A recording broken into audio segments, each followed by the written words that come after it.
Okay, I'm now going to demonstrate using muscle energy technique on the rotator cuff muscles of the shoulder, starting with the subscapularis, the internal rotator. The first thing with all muscle energy techniques is to make sure we have good control of the position of the client. As we outwardly rotate, if the subscapularis is tight and restricted, then we'll reach a point where the shoulder girdle is going to start to move with the movement of the shoulder. We need to detect that particular moment because that's when we reach the barrier. So to control the shoulder girdle, I find an easy way to do that is just use my forearm to hold the shoulder girdle in position. I can also use my hand to further support the alignment of the arm.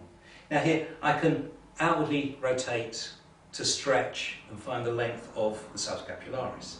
Now in this case we've got good range of movement, but let's go through a few scenarios. If this muscle was basically fit and healthy but just chronically tight through overtraining or poor posture, then we're probably able to get to a position about here before we reach any resistance. Now if it's a healthy robust muscle, we can work fairly simply using post-isometric relaxation. So here I've stretched the subscapularis, the muscle in here, and to apply post-isometric relaxation I now want that muscle to isometrically contract. Now, we're dealing with a very long lever and a relatively small muscle, so we don't want a great deal of force. So to encourage only gentle contraction, I will use just my thumb and say, well, if you can just press your wrist up against my thumb. Take a nice deep breath in and relax as you breathe out. Wait for the muscle to fully relax and then gradually increase it to the new barrier position. And as soon as I feel the shoulder girdle under my arm want to move, I know I'm at the new barrier position. But what if the muscle had been recently acutely injured? If there's an acute trauma, we'd probably only get to about this position and already should be feeling some discomfort because we'll be stretching the muscle. Now here we've lengthened out a muscle that's injured and is only just repairing. If we lengthen it out and then get it to contract that muscle, the chances are we're going to re-damage it. So for this situation, reciprocal inhibition is by far the safest technique to use. So again, I'll go and feel where the barrier position is, which would be say here.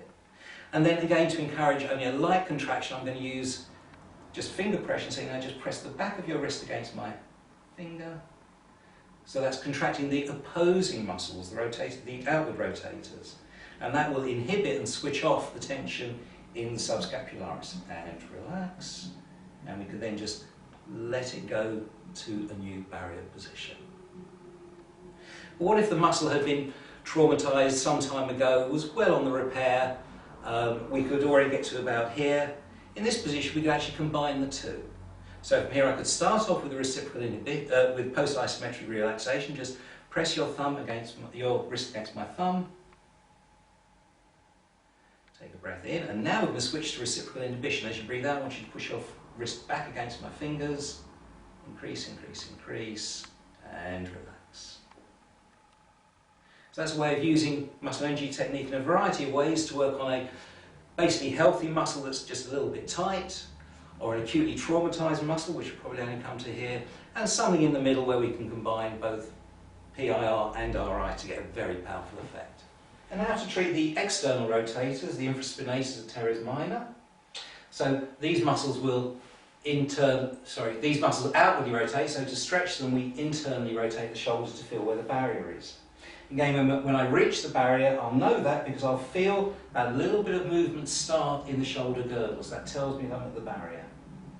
Now, to use post-isometric relaxation, again, if that muscle is relatively healthy and fit, but just a little bit tight, we can apply post-isometric relaxation. So we stretch the muscle, we can now get you to contract the muscle by outwardly rotating, so press your wrist against my thumb.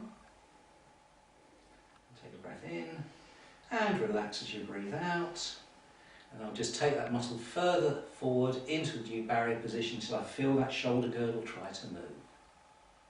Again, if that muscle had been acutely traumatized recently, we might only get to a barrier position about here. And for safety reasons then I'll only use reciprocal inhibition. So for that I'll say just press the inside of your wrist forward against my fingers. So this is now contracting the it's contracting the subscapularis, which inhibits the infraspinatus and Teres Minor, and relax. And we can use that inhibition to increase the range. And to combine the two, in this position we can say, okay, just press your wrist back against my thumb. That's post-isometric relaxation. Take a breath in. As you breathe out, I want you to press your wrist forward against my fingers. That's reciprocal inhibition, taking it to a new barrier position. And that's muscle energy technique in a variety of ways for problems in the rotator cuff muscles.